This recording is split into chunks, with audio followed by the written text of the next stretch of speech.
अस्सलाम वालेकुम नाज़रीन, होम एसजी चैनल के साथ मैं हूं आपकी अपनी होस्ट अंबर ज़ुबैर और आप लोग देख रहे हैं होम एसजी चैनल, आपका अपना होम दी हेल्थ शो में तमाम देखने वालों को, तमाम नाज़रीन को खुशामदीद कहूँगी। और आज नाज़रीन हमारा जो टॉपिक है दी हेल्थ शो से रिलेटेड वो है मिर्गी। मिर्गी क्या होती है, मिर्गी के दौरे क्या होते हैं, क्यों होती है, क्या वजूहात होती हैं, क्या सिम्टम्स इसके होते हैं, और जो टोटके हमारे घरेलू टोटके लोग अक्सर आजमा लेते हैं जब मिर्गी का दौरा होता है, उस पर भी इन सारे मसाइल पर हम बात करेंगे। आज हमने प्रोग्राम में इनवाइट किया है डॉक्टर कुर्रतुलैन को। डॉक्टर कुर्रतुलैन को हम प्रोग्राम में वेलकम कहेंगे। अस्सलाम वालेकुम डॉक्टर कुर्रतुलैन, कैसी हैं आप? अस्सलाम, कैसी हैं आप? शुक्र अल्हम्दुलिल्लाह, आप बताएं। अल्हम्दुलिल्लाह। डॉक्टर कुर्रतुलैन, आज आपको बुलाने का मकसद था एक अवेयरनेस के हवाले से हम बात कर सकें, जो कि एक कॉमन बीमारी, मैं उसे नहीं कहती, मिर्गी, और जिसको लोग समझते हैं कि शायद अगर घरेलू टोटके आजमा लिए जाए तो वो ठीक भी हो सकती है, लेकिन वो ठीक जस्ट टेम्परेरी होती है। आपको हमने बुलाया है, आज हम बात करने जा रहे हैं मिर्गी क्या होती है। सबसे पहले तो डॉक्टर कुर्रतुलैन मैं ये पूछना चाहूँगी, मिर्गी को आप एक्सप्लेन कैसे करेंगी? बिल्कुल अंबर, मिर्गी एक ऐसा मसला है जिसको हम आम जुबान में दौरे, झटके या एपिलेप्सी कहते हैं।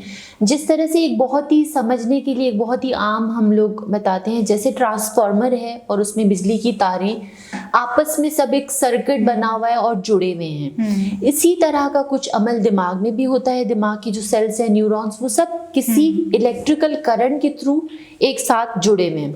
अब इसमें कोई भी ऐसा मसला हो जाए, जैसे बहुत ज़्यादा करंट डिस्चार्ज हो, बिजली की तारें आपस में टकराएं, तो जिस तरह से कमरे का पूरा शॉर्ट सर्किटिंग होने पे पूरा सिस्टम ऑफ हो जाता है, इसी तरह का कुछ अमल दिमाग में होता है।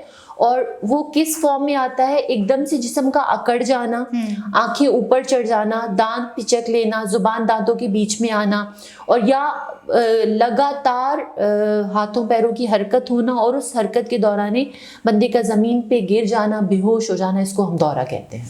बहुत ज़बरदस्त आपने डिफाइन किया डॉक्टर कुर्रतुलैन मिर्गी को, लेकिन अब मैं पूछना चाहूँगी कि मिर्गी होती क्यों है, इसकी वजूहात क्या है? जैसे मैंने कहा कि दिमाग में बिजली की शॉर्ट सर्किटिंग की तरह का अमल शुरू होता है, वही वजह होती है। अब किसी को दिमाग पे चोट लगी हो, जैसे रोड ट्रैफिक एक्सीडेंट हुआ है, कोई स्कार बन जाए, तो उस पे वो अमल शुरू होता है और दौरे पड़ना शुरू हो जाते हैं। किसी को बचपन में गर्दन दौर बुखार हो जाए और उसके कुछ नुक्स दिमाग पे बन जाएं, वो इस चीज़ की शुरुआत करा सकते हैं। या अगर कुछ लोगों में ये हमारे जीन्स में मुंतकिल होती है, जिसका कॉज हेरिडिटरी होता है, उसमें कोई वजह मौजूद नहीं होती है। हम अपने ज़ुबान में इसको इडियोपैथिक एपिलेप्सी कहते हैं।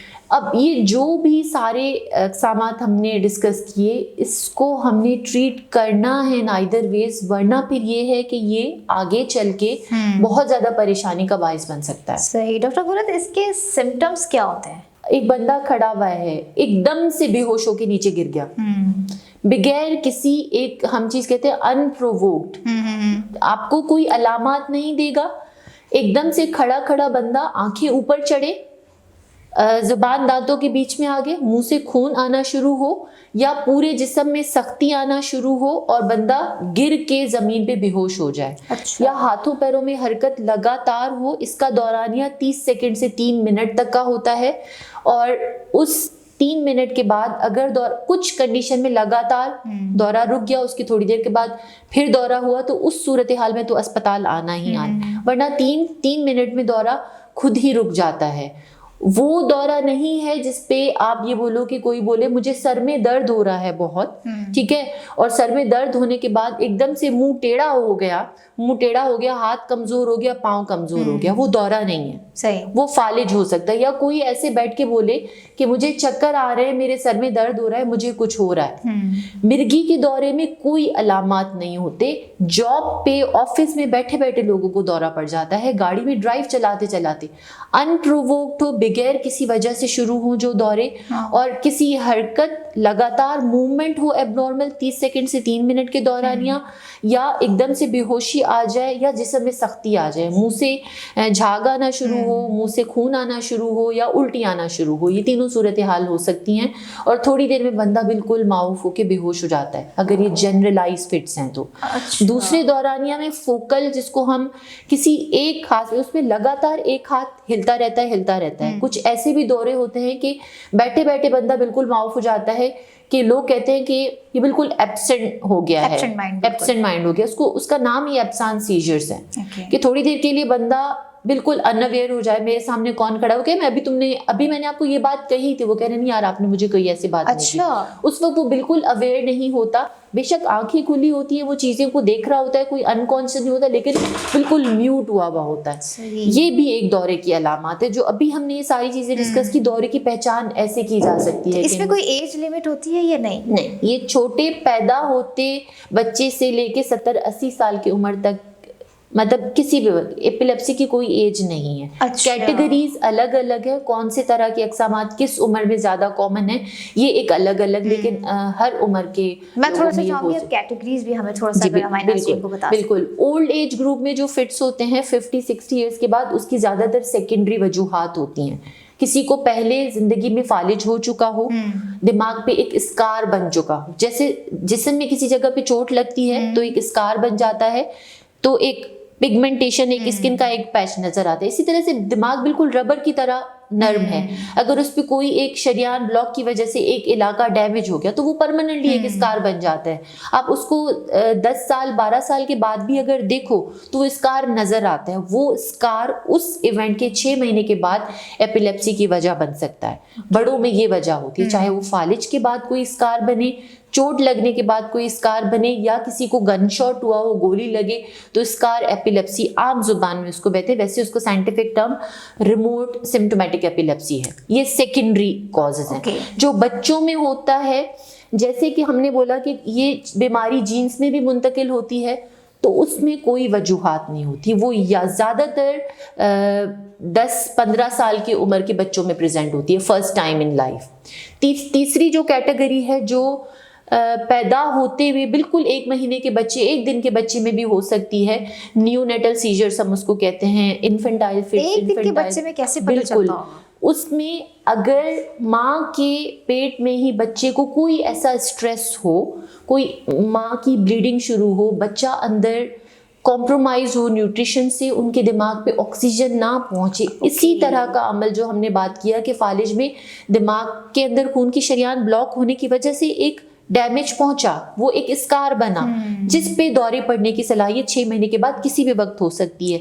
उसी तरह का अमल अंदर पेट में बच्चे के दिमाग पे ऑक्सीजन ना पहुंचने पे दिमाग पे एक स्कार बना, तो इसको हाइपोक्सिया का एक इवेंट, तो वो पैदा होते वाले बच्चे में भी प्रेजेंट। दौरान लेबर बच्चे को स्ट्रेस हुआ, रोया नहीं, इंक्यूबेटर में रखा गया, क्यों? क्योंकि दिमाग पे सही ऑक्सीजन उस टाइम पे नहीं पहुंची, तो दौरों की एक वजह है।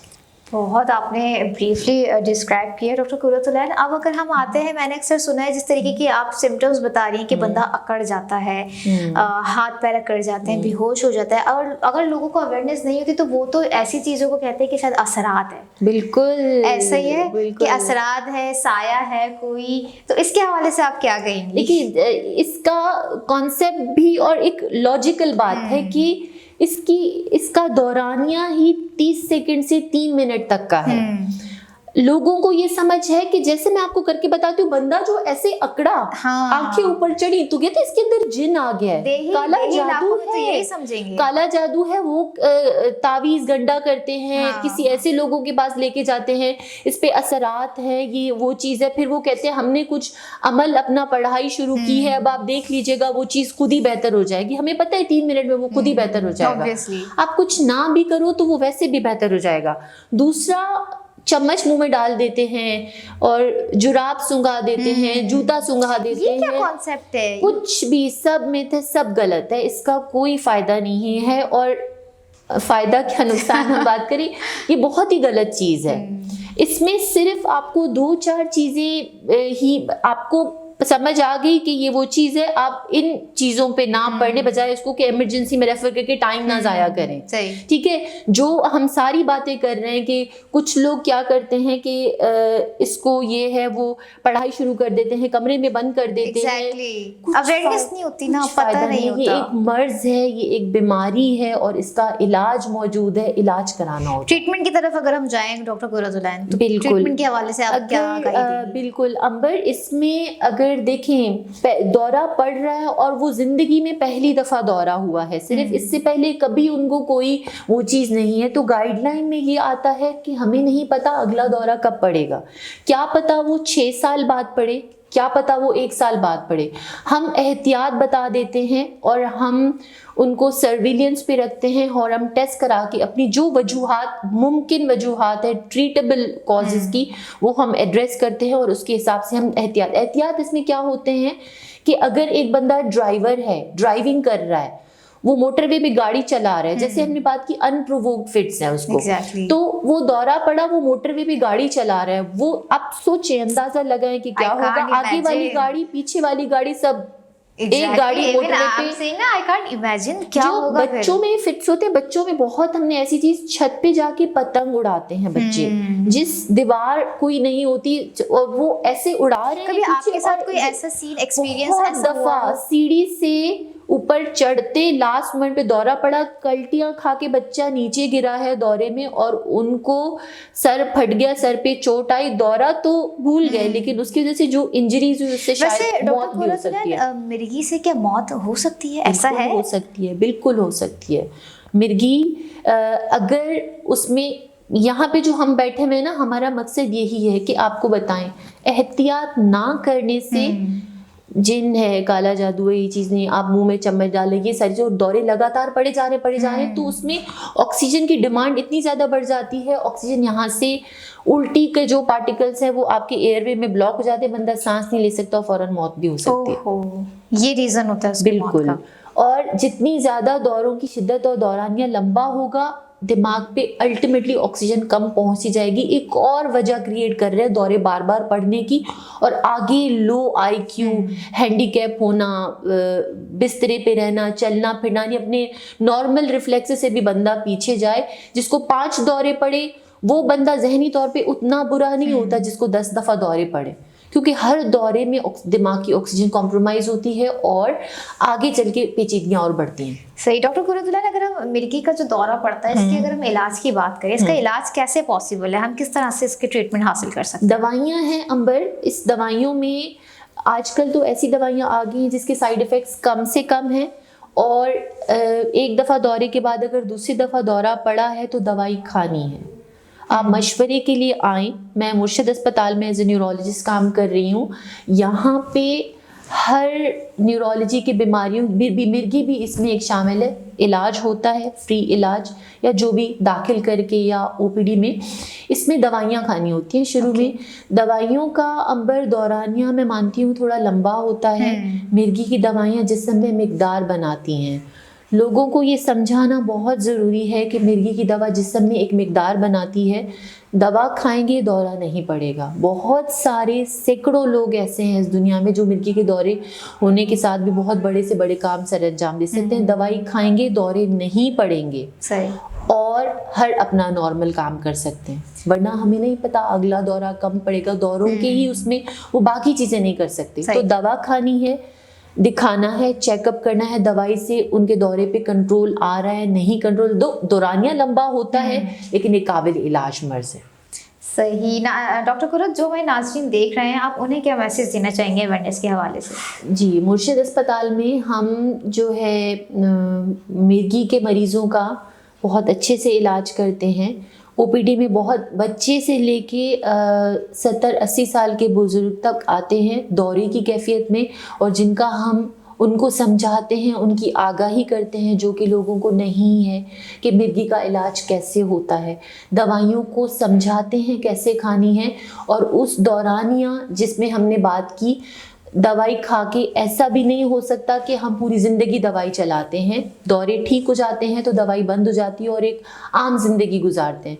तो चाहे वो OPD में आप स्टेबल इतने हैं कि दवा खा के समझा के आप वो खाएं, या फिर आप इमरजेंसी में अगर किसी को ऐसी कैफियत हो रही है तो आप लोगों के प्यारों में, ख़ानदान में, दोस्तों में किसी को भी आपको लग रहा है जो हमने अभी डिस्कस किया इस वीडियो में, इस तरह का कोई अमल कि किसी को चलते चलते बेहोशी हो जाती है, हाथ पैर अकड़ जाते हैं, आंखें ऊपर चढ़ जाती हैं, या एकदम से माउफ हो जाता है, तो आप उनको मुर्शिद अस्पताल का रास्ता बताएं और यहाँ पे बहुत अच्छे से मिर्गी के मरीज़ों का फ्री इलाज भी होता है सेहत कार्ड के थ्रू और पेशेंट वेलफेयर एसोसिएशन के थ्रू, जो नॉन अफोर्डिंग हैं, और बेहतरीन तरीके से इलाज होता है और फॉलोअप्स भी सब चीज़ें। मैं न्यूरोलॉजिस्ट हूँ, हमारा ये डोमेन है, हम इन चीज़ को देख रहे होते हैं। Thank you so much doctor Qurratulain, आपने अपना टाइम हमें दिया और टाइम के साथ साथ जो है इतनी बारीकी से आपने जो है मिर्गी के दौरे को एक्सप्लेन किया, सिम्टम्स हमें बताए। ये वाकई हमारे तमाम नाज़रीन के लिए बहुत ही जो है फ़ायदेमंद रहेगी ये वीडियो। और इसी के साथ साथ मैं भी चाहूँगी नाज़रीन आप भी